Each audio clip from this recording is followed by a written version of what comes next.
Hola a todos, yo soy Martina y esto es Books and Face.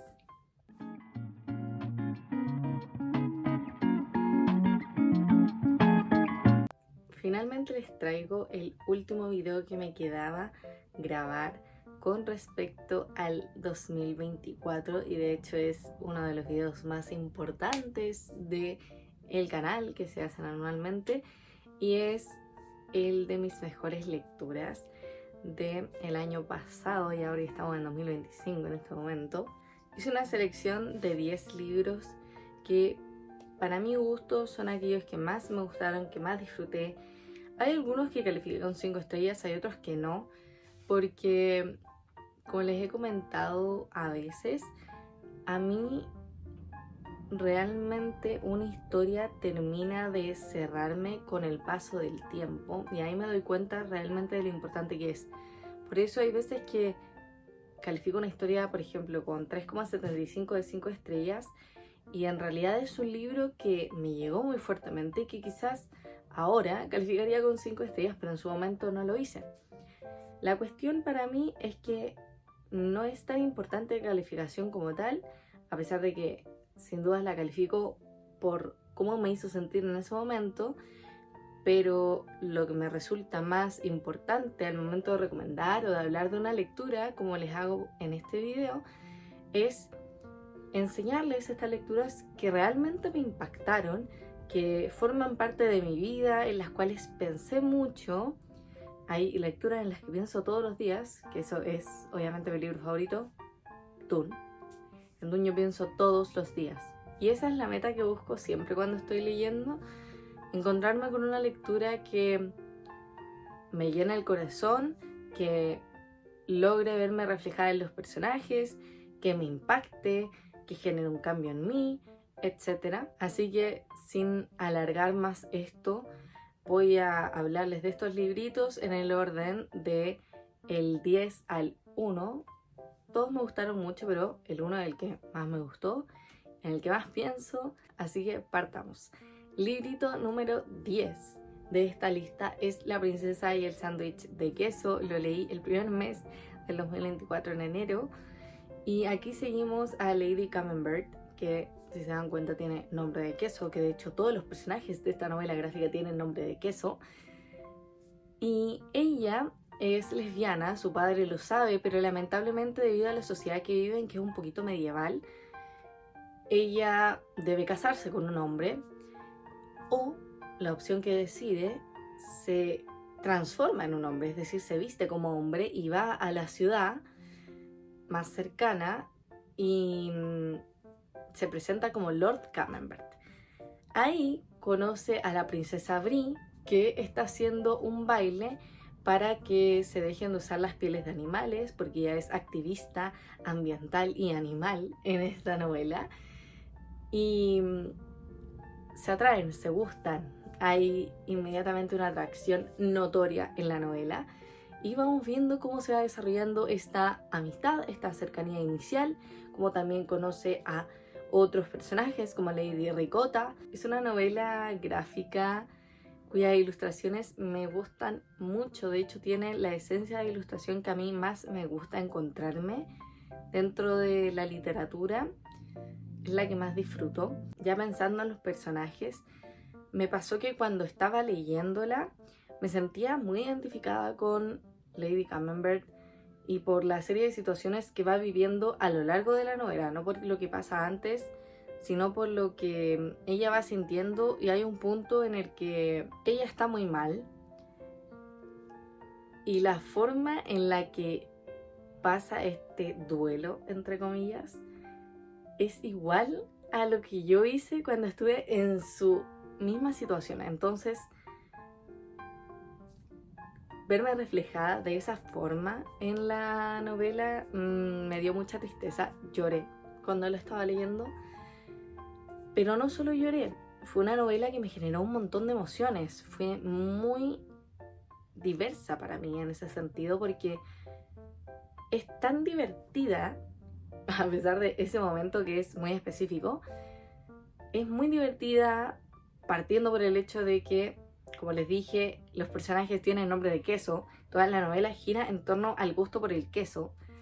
Por eso se llama La princesa y el sándwich de queso, porque es el sándwich favorito de Brie, el interés amoroso de Lady Camembert. Sino que iban pasando un montón de cosas que simplemente generaban risas a carcajadas, o por lo menos a mí me las generaron un montón de veces. Y cuando terminé de leer la novela, estaba muy feliz, me sentía contenta, había vivido una montaña rusa de emociones muy diversa y de hecho quedé eufórica cuando la terminé, porque estuve como si me hubieran dado una pastilla y estaba así como muy feliz y corriendo por mi casa, en fin, haciendo cosas. Me quería hacer un sándwich de queso, pero no había, así que fallé en intentar recrear la comida favorita de esta novela. Pero sí les puedo decir que la pasé excelente leyéndola, así que si quieren disfrutar realmente una novela gráfica, esta es una gran opción, porque por lo menos yo no me he encontrado tantos libros, independiente del formato, que hagan reír mucho y que sea genuino, como que tú lo estés leyendo y te sientas identificado y digas, yo viví esto con mis amigas, por ejemplo, etcétera. La siguiente también es una novela gráfica. Como saben, a mí me encantan y las leo un montón desde hace ya varios años, y esta se llama Rosa, que es un chico cuyo nombre es Rosa y vive en una casa que se llama El Jardín, donde hay flores. Estas flores son mujeres que se dedican a bailar en las noches. Entonces Rosa se le acerca un día a su madre, que es la dueña del local El Jardín, donde bailan las flores por la noche, y le dice que le gustaría bailar también. Su mamá acepta y Rosa baila. Así va presentándose a distintos shows algunas noches, y todos son el estilo de baile que se hacía en los años 20, porque es la época en la cual está inspirada la novela. Y un día se dan cuenta que hay un joven que ve mucho a Rosa y se sienta en el puesto principal y va a ver todos sus shows. Así que se conocen y comienza una gran amistad, una amistad maravillosa entre este joven y Rosa, que la hace ver otras partes del mundo, que la hace conocer distintas vidas, y es una novela maravillosa. A mí, que soy fan de los jardines y de toda la ambientación de los años 20, me llena mucho cuando leo algo que combina ambas cosas, que nunca lo había hecho. Así que estaba muy feliz mientras la estaba leyendo. También estaba escuchando el álbum Bocanada de Cerati, porque sentía que iba a emanar bien la esencia de la novela, y efectivamente lo hizo. Fue un deleite leerla de esa manera. Y nuevamente, igual que con el anterior, las ilustraciones son maravillosas. Son de un estilo caricaturesco, digámosle, para que puedan imaginárselo un poco. Me encanta que en la novela nunca resulta importante explicar cómo se siente identificado Rosa, si es hombre o si es mujer, si le gustan los pronombres femeninos o masculinos, porque simplemente usa prendas de mujer hasta cuando está fuera del recinto donde baila. Entonces es un poquito parte de su esencia, y me gusta eso porque se normaliza más la idea de que las personas no tenemos por qué categorizarnos de una manera para encajar en la sociedad. Simplemente podemos vivir nuestra vida libremente, y esta novela realmente refleja esta idea. Además, muestra unos parajes hermosos. Cuando yo la estaba leyendo aún hacía un poquito de frío aquí en Chile y estaba extrañando mucho el verano y el calor, cosa que ahora me estoy muriendo haciendo este video con el calor que hay, pero en ese momento lo extrañaba y realmente me lo rememoró. Es una novela fantástica, muy bella, en la que el foco principal está en la amistad, el valor que ésta tiene y el amor que uno puede generar hacia otras personas, como así también el respeto por cómo son los demás. El libro número 8 en esta lista es El Jardín de Attack, que es un cuento en el que seguimos la historia del jardín como concepto. como les mencioné con el anterior, soy fanática total del jardín porque me encanta la naturaleza, y en este Attack refleja un jardín que se siente muy onírico. Es como si tuviéramos una ensoñación, como si en realidad todo fuera una fantasía. Y a pesar de que es cortito, tiene un montón de detalles, por lo que la lectura a mí me tomó 1 hora y media, porque quería estarme fijando en cada uno de los detalles, en cada una de las ilustraciones que iba haciendo el autor, que nos lleva por un viaje a través del jardín y todo lo que este es capaz de entregarnos. Es capaz de entregarnos distintas formas de verse dependiendo de la estación del año en el que está. No va a ser igual un jardín en verano que en invierno. Tampoco va a ser igual cuando la cosecha de frutas recién se va a sacar y están todos los frutos muy jugosos. Las cosas que podemos encontrar en un jardín, como la paz y la tranquilidad, el silencio, un columpio donde balancearnos y dejar fluir nuestros pensamientos. Es un cuento maravilloso que, si son amantes de la naturaleza y de los jardines, como es mi caso, van a disfrutar totalmente, y realmente les va a evocar todo lo que es un jardín que tiene un poquito la esencia de la jungla, porque estos son jardines gigantes con plantas monstruosas, pero para mi gusto es maravilloso y es todo lo que yo imagino cuando pienso en un jardín. Entonces logró cautivarme y llenar cada aspecto de esa idea que tenía en mi mente. No tiene mucho texto, de hecho hay páginas como esta que no tienen nada de texto. Es una historia en la que se tienen que dejar llevar por las ilustraciones y el mundo tan cautivante que crea Attack a través de las páginas. Y es justamente el motivo por el cual a mí me encantó tanto, por el que me demoré en leerlo, porque no quería desprenderme y quería que mi aventura en este libro y en este jardín en el cual me estaba imaginando mientras lo veía fuera lo más extensa posible. Y por todo eso me encantó esta historia, la disfruté un montón. Ojalá hubiera sido más extensa, y este es realmente el lugar en el que me gustaría vivir. Yo sería tan feliz si viviera en un lugar como el que se retrata aquí, pero bueno, no es así. Aún así queda como un sueño pendiente este jardín que se retrata en el cuento de Attack. El siguiente es Ficciones de Jorge Luis Borges, este libro de cuentos del cual yo ya me había leído. El jardín de los senderos que se bifurcan lo tuve que leer para la universidad junto a otros, pero el único que me había realmente sorprendido fue este.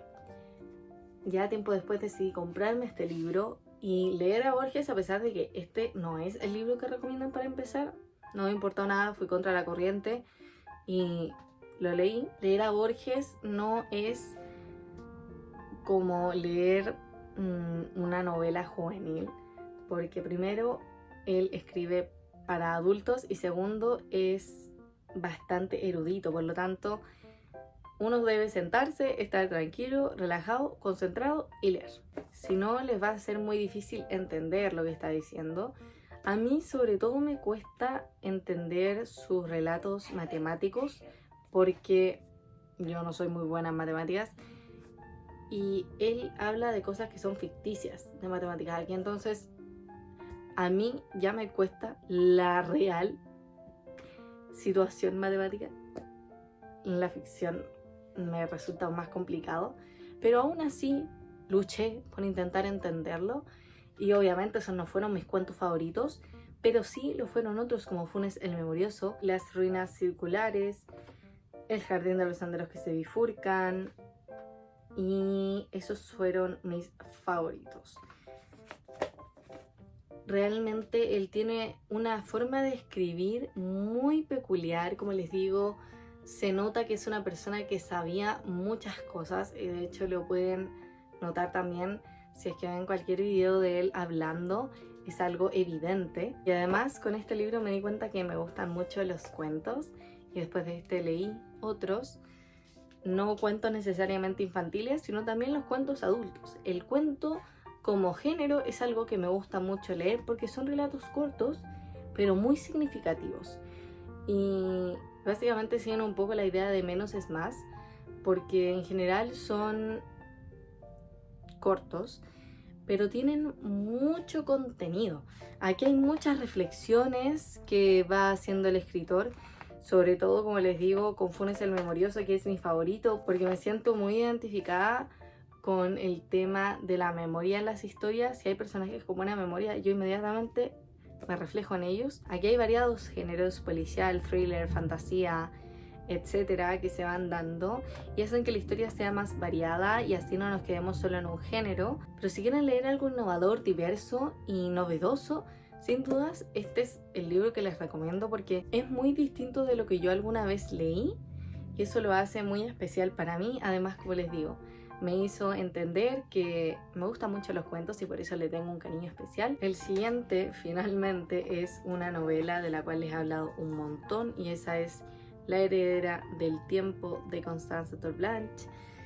Ella es una escritora chilena y a través de esta historia seguimos a Isabel Lisperger, una joven de 19 años que vive en Zapallar y que tiene una mejor amiga cuyo nombre es Julieta. Isabel no tiene una gran relación con su familia, pero al menos tiene a su mejor amiga. Y un día, cuando están en la escuela, deciden irse a hacer la cimarra, pero justo ese día hay una tormenta muy grande e Isabel se da cuenta que está a punto de caerle electricidad a Julieta y en su intento por salvarla lo logra, pero esa corriente eléctrica le llega a ella. Y en vez de fallecer, que es lo que debió haber ocurrido, despierta y se encuentra justamente un día antes de que ocurra este suceso. Así se da cuenta que puede viajar en el tiempo gracias al poder de la electricidad. La historia así se escucha sencilla. Lo que pasa es que se va complicando mucho porque Isabel lo que más le importa, lo único que le importa, por lo menos al inicio de la novela, a Isabel. Y toda la historia gira en torno a este amor que sienten la una por la otra, pero sobre todo desde la parte de Isabel, que es la protagonista de la historia. Y mientras vamos avanzando, no vemos mucho a Julieta, pero la conocemos y la queremos a través de Isabel. Así como la historia oculta de estas dos mejores amigas, cuyas familias, los Lisperger de parte de Isabel y los Macallen de parte de Julieta, han tenido muchos altercados a lo largo del tiempo que llevan a estas familias a estar unidas por un motivo especial que van a conocer leyendo la novela y que genera una paradoja. Es una historia fantástica. Les he hablado incansablemente de este libro. Yo creo que es el que más les he hablado a lo largo del año porque me han acompañado en Reading Blogs, en el wrap up, en distintos videos que por algún motivo les he hablado, muchas cosas. Y a mí, como saben, me encanta la ciencia ficción. No me he leído muchos libros de viaje en el tiempo, sí leí como el más famoso, Forastera, y también este, y este me gusta muchísimo más que Forastera, a pesar de que la historia en la serie es una de mis favoritas. El libro en realidad es muy pesado. Este no, este es juvenil, entonces se hace muy livianito de leer y es sumamente interesante. A mí logró fascinarme y encantarme en cada una de sus páginas con los viajes en el tiempo y los distintos lugares a los que va. Se encuentra en un punto en la dictadura militar que hubo en Chile, en Santiago específicamente. Como les digo, ella vive en Zapallar, que es otra parte de Chile, no la capital. Y en un momento también viaja a la actualidad. Y así se va viendo en una serie de momentos históricos que la llevan a intentar resolver el cometido que tiene, que no se los voy a decir porque es un misterio que van a conocer si se acercan a la historia. Pero desde que uno va más o menos a las 200 páginas se va dando cuenta que esto es mucho más grande que solo esto. Y efectivamente, la novela tiene una continuación. Por eso se siente que cuando cierres el libro no vas a dejar de preguntarte cosas, porque vas a seguir teniendo preguntas sin respuesta que se van a resolver idealmente en la continuación que se viene, Los Ascendentes del Tiempo. Se publica en marzo, estoy muy emocionada por leerlo. Y este libro, además de todo eso, es muy divertido porque tiene toda la esencia y la picardía de los chilenos. Entonces resulta una historia muy graciosa, envolvente, totalmente emotiva también. Es un conglomerado de emociones y un viaje que les recomiendo hacer. Pero también, como les mencioné en el wrap-up de diciembre, siempre es bueno acercarnos a esas historias que están en nuestro país. Hay mucha de mi audiencia que es de Chile y otra gran parte que no, pero los incito a acercarse a las historias de su país, enriquecerse de su cultura, porque hay muchas grandes historias que no son los clásicos que todos conocen, que no son historias quizás de hace 50 años, que son actuales y que son excelentes. Así que por favor, les hago la invitación, busquen, infórmense, aprendan un poco de su país a través de la lectura. Les va a encantar, les va a fascinar y los va a acercar mucho más a su gente y a las comunidades. El siguiente es nuevamente un cuento. Como saben, el año pasado estuve leyendo un montón, fue uno de mis grandes descubrimientos y este es muy importante para mí. Me refiero a La Cabra Cantante. Y no es solo importante porque este fue uno de los pocos dibujos que hice para el curso de arte en el colegio, porque no es algo que se me daba muy bien, sino por la importancia que tiene esta historia en mi vida. La Cabra Cantante nos habla de la historia de Matilde, quien sueña con cantar ópera en los anfiteatros, en los teatros, y por eso va a un conservatorio a presentarse para que le digan si es que puede ser la próxima gran artista que se presente en una ópera, y la reacción de ellos no es positiva. Por lo tanto, este sueño que tiene de ser ovacionada en un teatro, como pueden ver aquí, se va un poco a las pailas, o eso creería uno, pero en realidad eso no pasa, porque la cabra Matilde no se rinde, y esta es una historia que justamente trata de esto, de ser perseverante y sobre todo enseñarle a los más pequeños o más grandes, como es mi caso,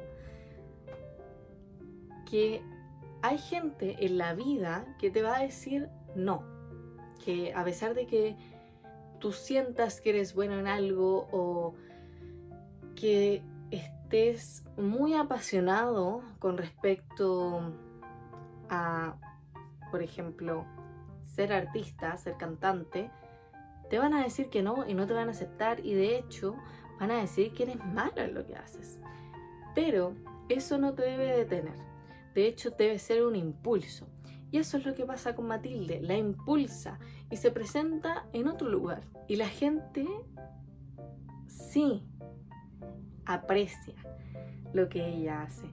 Por lo tanto, la enseñanza de este cuento maravilloso, no solo por el contenido narrativo, sino por las ilustraciones que a mí me encantan.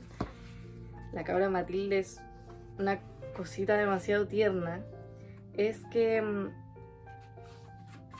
sin importar lo que diga la gente sobre ti y sobre tus sueños y sobre si eres capaz o no eres capaz, eso es totalmente irrelevante, porque la única persona que en realidad puede cumplir con sus sueños y luchar por aquello eres tú. Y eso es algo muy potente para que entiendan los niños y también los adultos que han perdido la fe, que han perdido la constancia, que han perdido la pasión. Esta historia se las va a devolver, sin ninguna duda. A mí me la devolvió en un momento en el que estaba sin nada que hacer, pensando, simplemente existiendo, y me inspiró. Y eso es algo que no hace cualquier novela, es una sensación y un sentimiento que a mí solamente me ha provocado esta. Así que si es que están en ese punto de su vida donde están un poco perdidos, léanla, porque los va a ayudar a encontrarse de nuevo con sus pasiones y quizás comenzar a luchar de nuevo por aquello que siempre los ha motivado en la vida. El siguiente es La historia de tu vida por Ted Chiang, que también es un libro de cuentos, pero esta vez solamente nos encontramos con cuentos de ciencia ficción. Ted Chiang es uno de los grandes cuentistas de ciencia ficción y se nota que se inspira en Borges. De hecho, hay un punto en uno de los cuentos en que lo menciona, y también como él tiene ideas muy creativas y originales de historias, y aquí logré conectar con muchas más que en ficciones, por eso es una novela que me gusta más, porque toca temas que para mí siempre han sido muy importantes, como lo son la belleza como concepto social, la religión y lo que creer uno en esta puede provocar, la Torre de Babel como idea. Creo que es el primer cuento y es fantástico, o sea, inmediatamente se van a ver inmersos en el tipo de narrativa que tiene el escritor, que es fantástica, es muy ágil y es sumamente evocadora de lo que está retratando. A mí realmente me fascinó. Igual que con Borges, hay algunos cuentos que tienen mucha matemática, pero él, al contrario de Borges, no escribe como tal fórmulas y cuestiones así, sino que vincula la vida con la matemática.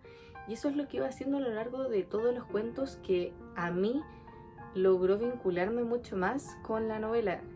En cada una, a pesar del género al cual se adhiriera, lo más importante no era el tópico del cuento como tal, sino la relación de este con las personas que eran los protagonistas de esa historia, o a veces no era un solo protagonista y eran muchos, y eso fue lo que hizo, para mi gusto, que la novela me gustara más, porque había un vínculo emocional, no era solo una historia más bien vacía, que era genial, pero estaba vacía de emocionalidad, sino que la contenía, y así yo logro vincularme mucho más con la novela, emocionalmente con ella y con las cosas que a mí me gustan, que justamente dio la casualidad de que habían un montón de historias que tenían tópicos que para mí son muy importantes. A pesar de eso, este libro en realidad yo me lo leí porque me había visto Arrival de Denis Villeneuve y me estoy viendo toda su filmografía porque él hizo las películas de Dune, mi novela favorita, y esta fue una de esas y me fascinó. Esa historia está inspirada en La Llegada, un cuento que se encuentra dentro de este libro, y de hecho ese fue uno de los que menos me gustó porque era una de las que tenía una carencia de emocionalidad más alta, cosa que Denis Villeneuve logra retratar muy bien en la película. La película es fantástica, por favor, véanla. Pero a pesar de eso, y de que fue mi impulso para leerla, estoy muy feliz porque hubieron muchísimas cosas que me fascinaron y simplemente sirvió para asegurarme que efectivamente los cuentos me encantan, no importa si son infantiles, no importa si son juveniles, no importa si son adultos. El cuento como idea conceptual de novela es algo que me encanta leer. Yo creo que es una de las cosas que más me gustan, porque a veces leer historias tan largas hacen que uno olvide grandes detalles. En cambio, los cuentos no es así, son historias que tú te puedes acercar cuantas veces quieras porque te los puedes leer quizás en 20 minutos. Y me parece genial, son historias llenas de carne, a pesar de lo cortitas que son. Así que sin dudas este 2025 me voy a estar acercando a historias que contienen en su interior cuentos, porque me fascina. El siguiente libro es Historia de un caracol que descubrió la importancia de la lentitud, de Luis Sepúlveda. Y este es el primer autor masculino chileno qué me gusta. Y he leído a los más conocidos, eso es cierto, a Juan Emar, a Juan Radrigán, a Alejandro Zambra, a Pedro Lemebel, y no son lo mío. No son lo mío para nada. Hay uno que se me olvida, pero les voy a dejar la portada de la novela que me leí, que se llama El lugar sin límites. No me acuerdo el nombre del autor, pero él José Donoso se llama. Tampoco me gusta. Este libro, al contrario de todos esos autores que se dedican a hablar de Chile y de la marginalidad que en el país hay, cosa que a mí no me gusta leer en lo absoluto, Luis Sepúlveda, por otra parte, es mucho más imaginativo y fantasioso con sus historias, en las que, por lo menos aquí en la colección Andanzas, vemos que estos animalitos, que son los protagonistas de la historia, pueden hablar y comunicarse entre ellos. En esta específicamente seguimos a los caracoles, o específicamente a este caracol que habita en el país de los dientes de león y lleva una vida muy tranquila, pero se pregunta por qué se llama caracol, por qué no tiene un nombre propio como tienen los humanos. Va y le pregunta a su comunidad, pero la comunidad se enoja y encuentran que este caracol es sumamente extraño, pero el caracol quiere respuestas. Así también se pregunta por qué es tan lento, por qué hay otros animales que van tan veloz como las aves, por qué él no puede ir así. Y a través de esta corta historia, que tiene tan solo 90 páginas, vamos a descubrir si es que finalmente entiende el motivo de los nombres o si siquiera llega a obtener uno. Y también, como dice el título, la importancia de que el caracol sea lento, la importancia de hecho de que cada animal tenga las características que tiene cada uno. Llevado a los humanos, la importancia de que cada persona sea como es, o de vivir una vida que a cada uno le acomode. Es una historia que es, para mi gusto, muy valiosa. Como dice aquí, una novela de jóvenes de 8 a 88 años, es decir, que la puedes leer a cualquier edad, y en cualquier edad te va a impactar.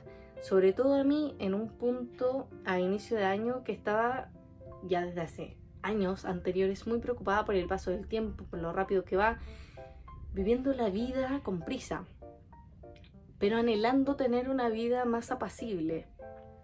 Esta historia fue el gran motivo y lo que realmente me impulsó y me ayudó a vivir una vida más tranquila, a no fijarme tanto en las metas sino en los procesos, y de esa forma disfrutar más las cosas y tomarme la vida con mucha más calma. Por supuesto que voy a seguir leyendo a este autor y a todos los autores y autoras que les he mencionado por aquí, solo que este para mí fue un gran descubrimiento porque no me gustaba ningún escritor hombre de Chile, solo me gustaban escritoras, y era un choque para mí porque quería leer a mi país, pero no encontraba nada que realmente reflejara lo que a mí me gusta en la literatura, y esta historia lo consiguió a cabalidad. El siguiente es la poesía completa de Idea Vilariño, que fue la poeta que me estuvo acompañando este 2024. Como saben, en 2023 quien estuvo a mi lado fue Pizarnik. Tengo un reading blog en el canal al cual se pueden acercar. De este no hice reading blog, y ella tiene una forma de retratar los dolores muy peculiar, porque a pesar de que siente mucho dolor, también hay cosas que la hacen feliz, y es algo que va retratando a lo largo de su poesía. Es además muy íntima, hay mucha sensualidad dentro de ella. Vamos viendo también algunos extractos que son netamente íntimos y sexuales, pero también y sobre todo la vida y las embestidas que te va dando, y cómo uno debe soportar y seguir con este dolor que es pesado, que es una carga, pero que Idea hace que no se sienta tanto como un echarse a morir, sino más bien como un vivir con el dolor aprender a manejarlo y continuar tu vida después de este. Está no viviendo en carne viva los dolores, sino recordándolos. Es más bien nostálgica, es melancólica. Y eso quiere decir que ya sobrevivió a este dolor que está contando. Por lo tanto, se siente, para una persona que está viviendo las mismas experiencias que ella, muy inspirador, y además te motiva a decir, ¿sabes qué? Otros como yo vivieron esto, pasaron esto y sobrevivieron a esto. En un punto en el que yo necesitaba mucho conocer a personas que hubieran sobrevivido a situaciones que yo estaba intentando sobrepasar en mi vida, me acompañó como si fueran dos alas en la escena, por ejemplo, de Maléfica, cuando le llegan las alas por detrás y ella hace como que sienten todo su cuerpo que sus alas vuelven. Así mismo yo sentí que volvía un poco a la vida gracias a la poesía de Idea, que logró tocar el fondo de mi corazón. Y cuando la leía, estaba escuchando el nuevo álbum que había salido de Taylor Swift, The Tortured Poets Department, en la versión The Anthology. O sea, yo estaba viviendo una situación solo para entendidos en el álbum y en esta poesía de alto impacto. Pero gracias a Dios sobreviví igual que ella.